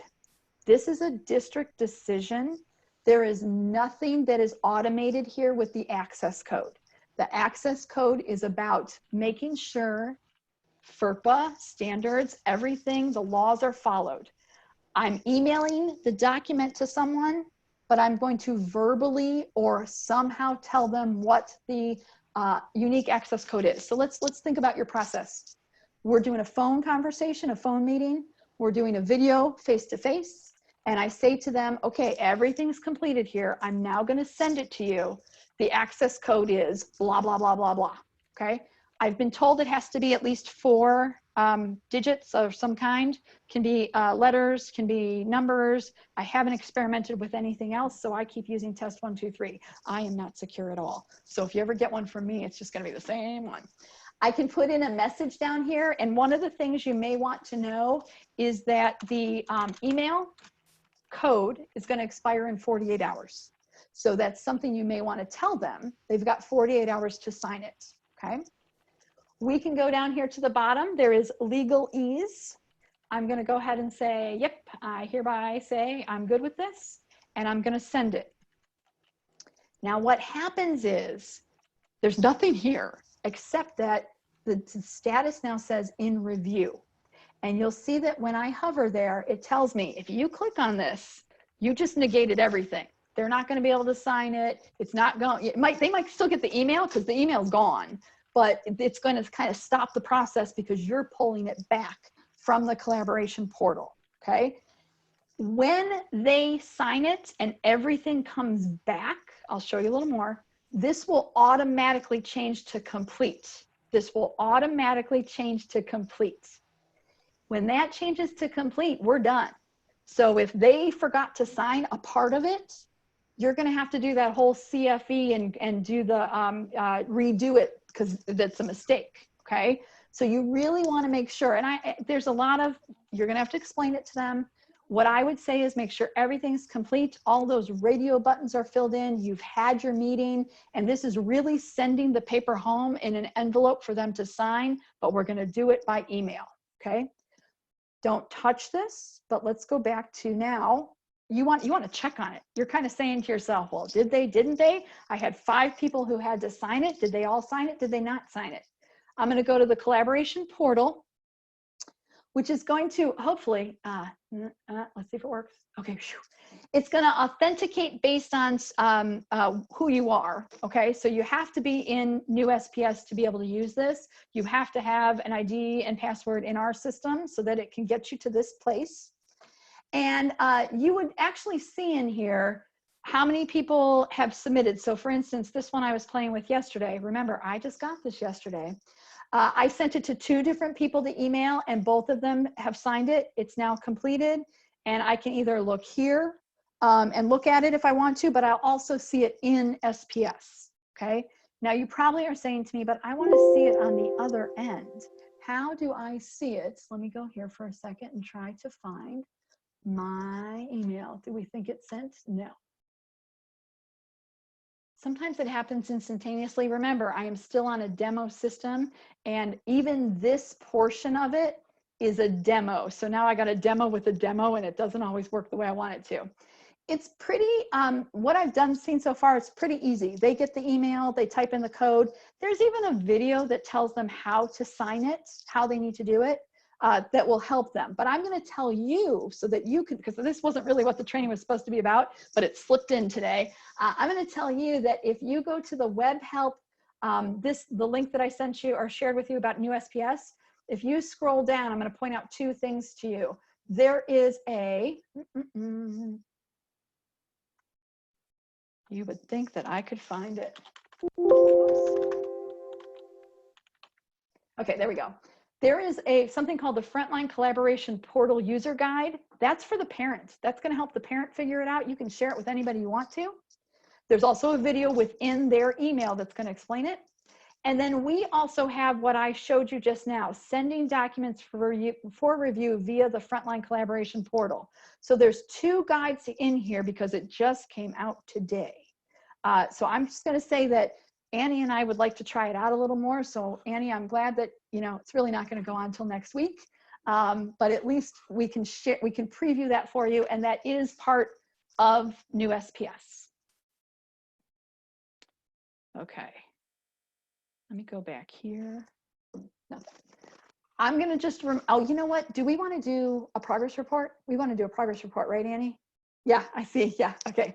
All right. Yes. Gail's like, yes, show the progress report. Okay. Bear with me a second while I see. I'm going to go back to my dashboard.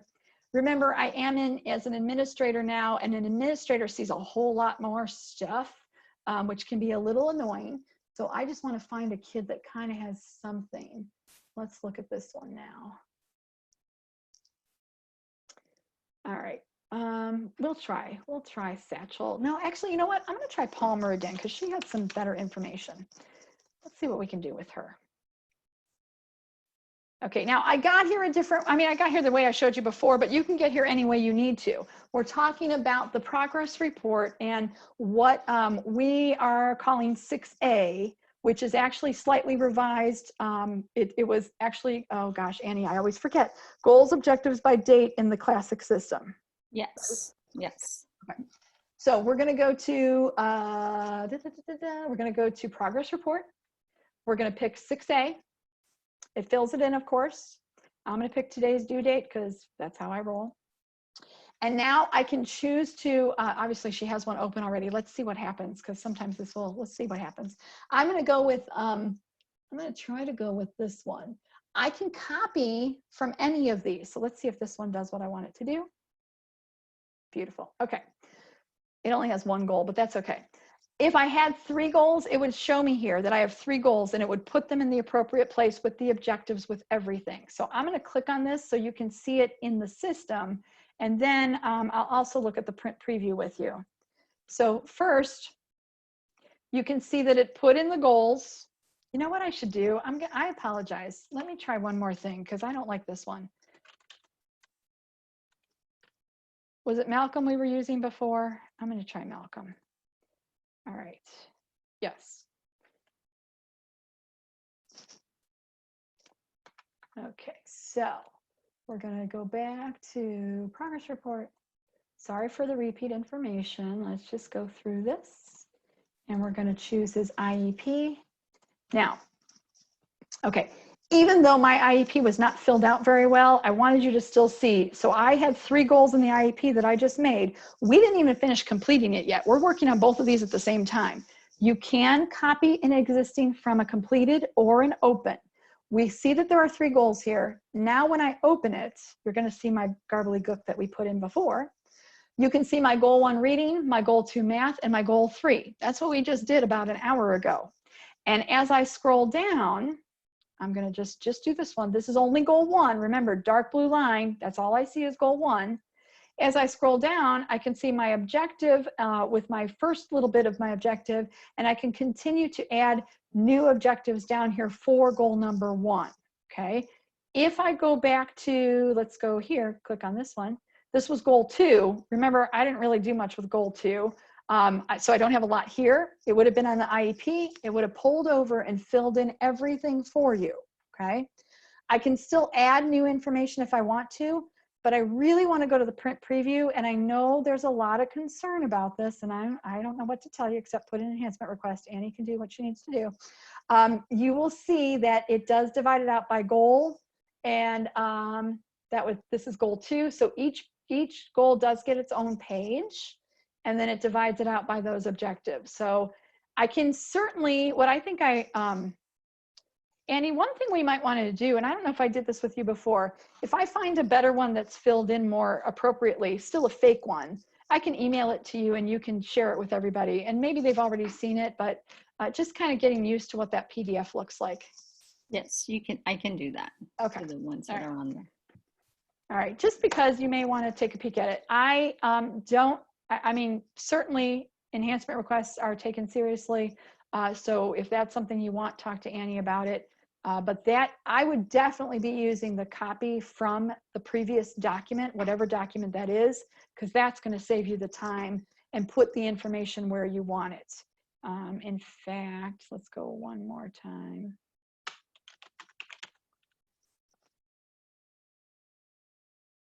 All right, well, I'm just looking here really quickly. Let's do, because I made 2.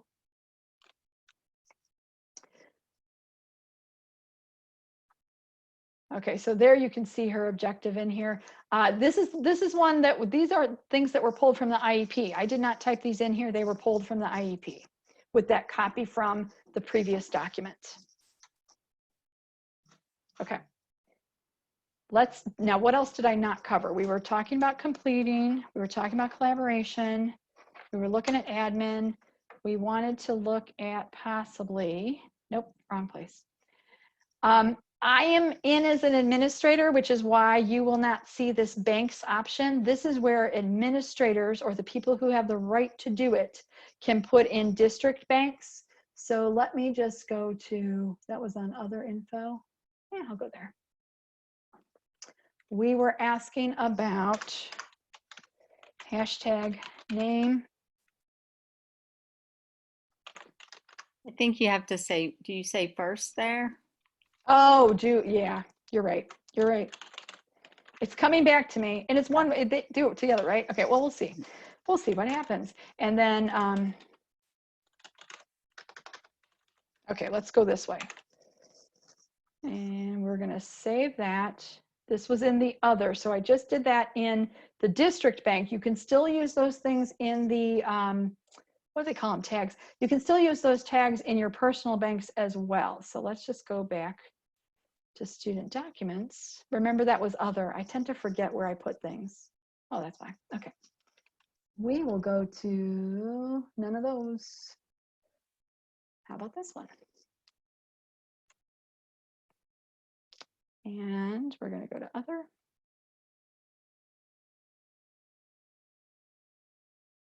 Okay, so remember I had to click on it. I want to put my cursor where I want it to appear. I'm going to choose district, the district tab, and we're going to insert. And then we see that it's inserted now. She, but it didn't say first name. Just first, not name. Oh, sorry. Sorry. That. That's okay. Let's see what, I don't know if it'll work now. I might have to go back and change it. I apologize. It's okay. Let's see. Let's go back to, all right. I still want to prove it. Are there other questions while I'm like trying to prove things? Other questions you have while I try this? You can try it with personal, maybe. Oh, I probably should have done that. Let me It's okay. go. I'll go back to, okay, I see. Is there anything else? Any other questions? How do I do another comment or date box is a question from Ashley. Ashley, on what form are you looking at or thinking about? Oh, just on the progress reports. will it automatically populate another box like it does on the objectives? Okay, let's look at that too. All right. Yeah, well, let's do it because I haven't done that yet. So let's make sure we actually do that. Okay, sorry about that. Let's go back into child's information, other information, use. So you want me to make I want to create.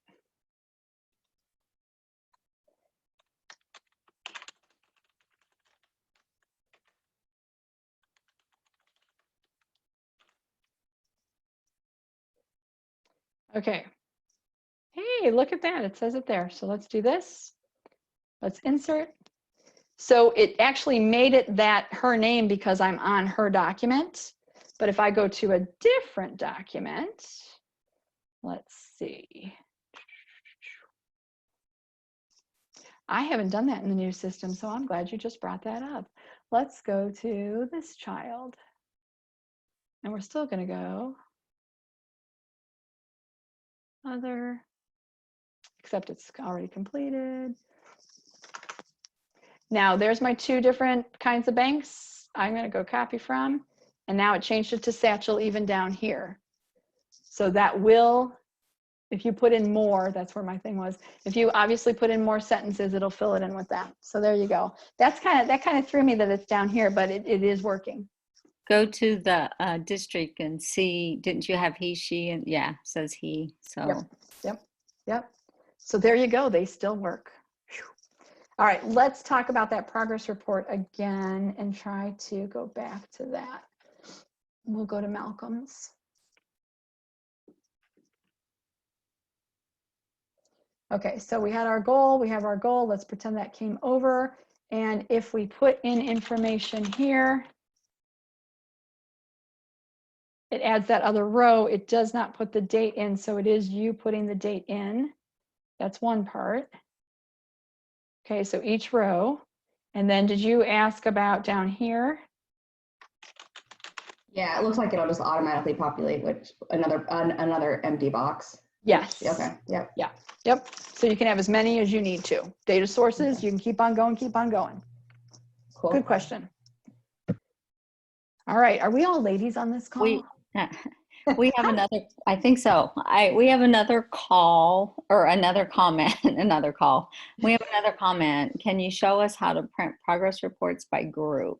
Can we print Yes. all for a grade level or by a classroom teacher? Okay, so not quite as nice to print by grade level or classroom teacher, but you do have that ability to print multiples from my students. I'm going to try, let me go in as on one more person because I kind of want to show that to you for real.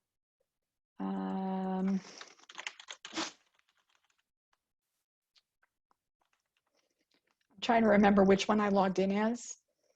Okay, so back to an intervention role or a case manager role, similar to the service provider.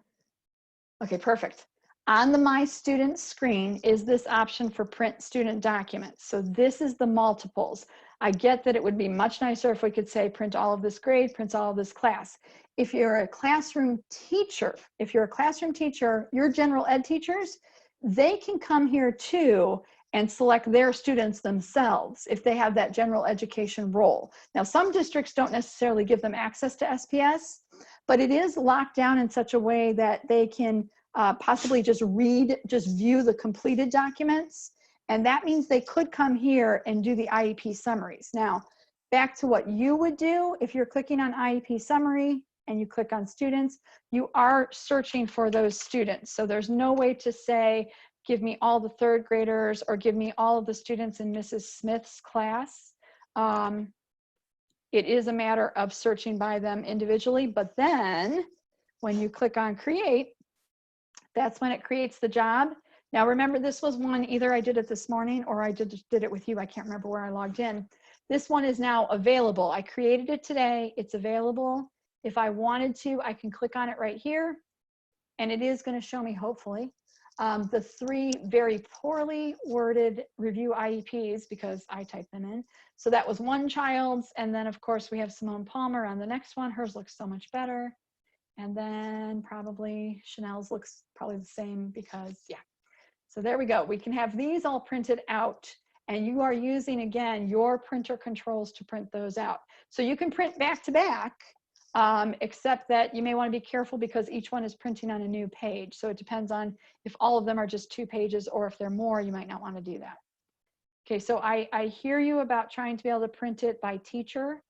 He was asking about the progress report, which would work the same. Same way. So sorry. Yeah. So sorry. Same That's way. okay. I apologize. I got all No, that's excited. okay. It'll work the same way. Yeah, same exact way. And you still would have to choose your people, which the only reason I didn't do it is because I don't know who has a progress report. Oh, okay. So there we go. There we go. So then it's just going to say progress report, how many students you chose, and it would just be the same process. But you are choosing the students yourself. So if I were to enter these 8 students all have this homeroom teacher, I could print all of them at the same time once I individually entered their names into that list. Yes. Yes. Nice.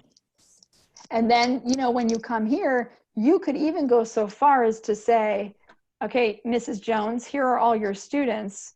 I'm going to download them as a PDF and email them to her. Boom, I'm done. You know, but yes, you still have to choose the students that you want. And again, back to if the general ed teacher has access to this screen, not to create documents, just to view their students' documents, they'll have that ability to print the IEP summary, not the progress report, just the IEP summary. Okay, that was a lot. About how long does it take for the document to be ready once you order it? Right. And I really wish I could make this refresh. Now, again, we're back to, there's a service behind the scenes that does this. I have seen it take as little as 5 minutes. I know that they were working on what's called my test vault, and I don't want to get too techie and crazy because I don't understand it. But that's part of, this works with a vault that is much better on your end than it is with my fake one here. So it'll be a little faster for you. That's why the refresh button is there. But I've seen it take much less time than what it's taking today. Right. I did it the other day, even in my my demo site and in the real site, and it is much quicker. So it's my site that stinks. Okay. Well, I'm just saying, I don't know, like yours is preview, right? And then if you go into demo, that's a whole different. In our play area, I was working to get ready for a training, and it was right there. I mean, good. I'm glad it's much faster than what I'm showing you. Yeah, absolutely. And you'll notice that it saves all those jobs. So you do have the option to delete, but you don't have to. It'll, you know, let's say you did the progress reports. Let's go back to progress reports. You have those same 8 kids. I shouldn't say that. I lied. I'm not going to say that. I have to test something. All right. I do want to make sure that you ladies have an opportunity to possibly play with the system if you'd like to. Now, this is completely up to you. We wanted to make this hands-on if I were coming actually to LACA, but we didn't. Obviously, we couldn't. So I'm sharing in the chat a link to this Google Doc. And what you're going to find here are some fake IDs to our demo system. Now, our demo system isn't up to 19.6, which is the next release. It probably will be later this week. Oh, wait, I only have till Friday. But what I wanted to show you is there's a lot of, I'm handing out IDs. These are IDs and passwords that will allow you to practice if you want to. I just put that link right in the chat if you want to hold on to it, if you want to look at this later. I'm just going to keep it here. It gives you the link that you would go to, and it just gives you some instructions for what you have to type in. This is a completely fake system, and just so you know, it gets refreshed every single weekend, so you can't make any mistakes. There's nothing like, have at it, enjoy. All right. Okay.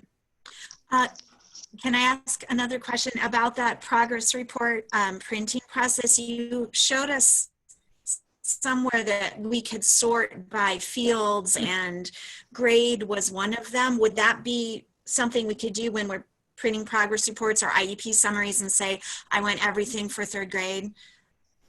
No, so it's a good question though. So the only place to print a bunch of them is through this one, like I've shown you.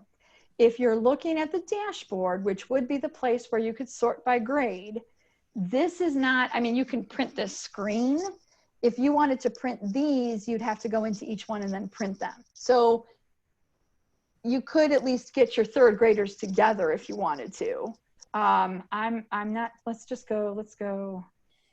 I probably don't have enough progress reports, do I? That might be a good enhancement request question that we could put in. And I'm going to take it back to the team too, because yes, I will take it back to the team as well. It's good to have the enhancement request to back me up, because again, I'm a trainer, not a developer. So it does help if I say it to them, it helps to have backup and say, this was really widely requested and we should do it. So I can definitely take it back, but Annie, if you could put an enhancement request, that'd be awesome. All right. I definitely will. Okay, now I'm still here. So and I know it's 3 o'clock. So please, if you need to leave, you can leave. Of course you can leave. Totally up to you. Thank you Thank you so much. I appreciate your time. I really do. Okay. We'll stick around a little bit if you have more questions. I'll show you whatever you need. You will get certificates and a feedback request probably tomorrow or Monday. But I'm still here. Annie's still here. So let us know if there's something else you need to see or ask. Okay, thank you. Thank you. Yeah. Bye-bye. Thank you. Thanks. Thank you.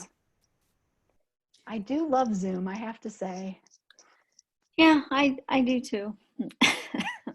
When you can't be in person, Annie, at least it's something, right? That's right. That's right. Has everybody else been enjoying Zoom? Progress. Yeah, Gail, go ahead. I have been enjoying Zoom. I feel like I spend all day on Zoom in a whole lot of different ways. Definitely. So I'm very grateful that such a thing exists. That address that you showed us for the demo, is that something that is under the question mark feature that you showed us, or is that something that you're going to be sending to us? No, this is actually totally secret, and I'm usually not supposed to show it to you, but I'm doing it anyway. Actually, if we were live, I would have shared this link with you, and you would have logged in with me and done everything that I did. So I actually just put it in the chat if it's easier for you to copy and paste. And just keep in mind that this is something that is used widely across the state. I keep giving out these these logins. So there's nothing, you know, you're not signing in as your true self. These are fake logins. These are fake students. And if you want to use it, that's fine. Just keep in mind that at some point they're going to go away, but I'm trying to keep them going so that you can play with it when you want to before you come over to the new system. So feel free if you, I kind of try to make people put their names down, not really for me, just because it just kind of saves on people not using the same ID if possible, okay? And is this something that you or our district might share with those of us who weren't able to come to this demo training today? Go Because for I'm it. just thinking all the other speech language pathologists in the district would probably really like to see how this works, and all of our special ed who weren't able to be here. So I'm just going to warn you one thing.